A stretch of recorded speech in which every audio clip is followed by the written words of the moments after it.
Guys, today we talk about how to turn on Careem services notifications on your Careem app. We go to figure out the solution or know how you can do that on your app.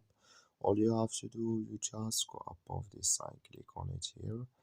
Then it's going to show for us list like this. Then all you have to do, you just click here on profile. So then you come to this list here. Then all you have to do, just go down here.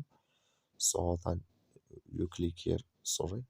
So you click here on settings here, then you come to this list here. Then all you have to do, you just click here on communications preferences, then you click here on Careem services here, then you come here to push notifications, clicking this sign here.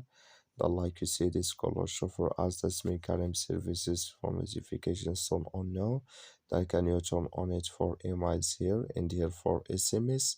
So that's all you have to do. Thank you for watching. Don't forget to support us by liking.